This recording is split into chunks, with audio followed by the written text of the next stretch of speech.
regarded as treason against the motherland. That was the message to us. If there is no ammunition, then we will leave our positions and we will be the ones asking who is really betraying the motherland. Apparently the one who signed the order to supply too little ammunition. Jason J. Smart is a political scientist, and he joins us live now from the Ukrainian capital, Kyiv. Jason, it seems like this rift between the Wagner Group and the Russian army is just going to get worse and worse. It's not going to get better. It would appear that the reality is that the Prigozhin is fed up.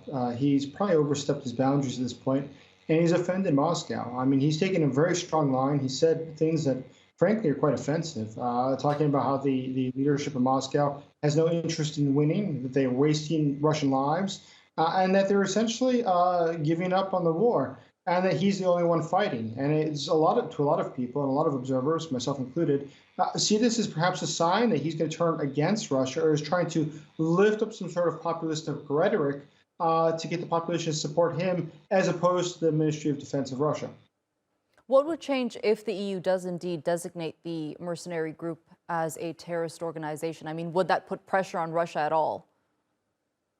It would do very little. The reality is that there's a lot of restrictions already in Wagner Group, and they're doing very little finance with the West. I think that what would be the important key in this would simply that it does broaden the different tools that they might have available to look for money laundering, for instance. And there's a way that Wagner is transporting money to Libya and to other countries where it has troops, Africa, Latin America. And so this might be just a simple mechanism that would allow for a more detailed analysis of how their money is coming in and how they're spending it and things like this. But the day-to-day operations, no, nothing will really change for the Wagner Group. If this leads to Russia losing the battle for Bakhmut, which has been ongoing for months now, how would that change things on the battlefield, and how would that shake things up within Russia?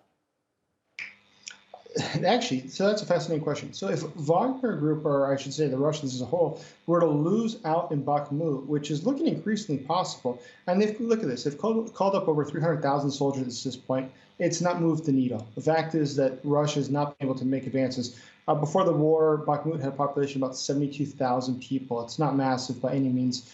Whereas other cities, there's many cities in Ukraine that have several million people. And so when you think about this, if they can't take a city 72,000 people, it's probably a good indication that they're not going to be able to take any larger city, and something like Kiev would be completely outside the question.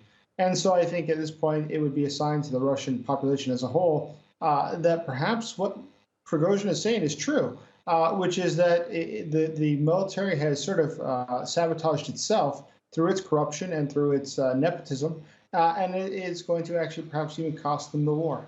Right, and this would definitely work in favor of Ukraine, as you mentioned, especially as that much-awaited counteroffensive nears. Absolutely the case. It's a very exciting time because I think right now, in the coming weeks, and actually in the coming days, we might see a turning point in this war. And at that point, what happens next? A lot of analysts are saying that within Russia, there could be significant destabilization if Russia were to lose out in Bakhmut or not be able to take it. And how people will react within the population could be quite significant. And I do not rule out the idea that there could be mass disorder within Russia itself. All right, political scientist Jason J. Smart, thank you for joining us here on the NewsHour and sharing that analysis with us.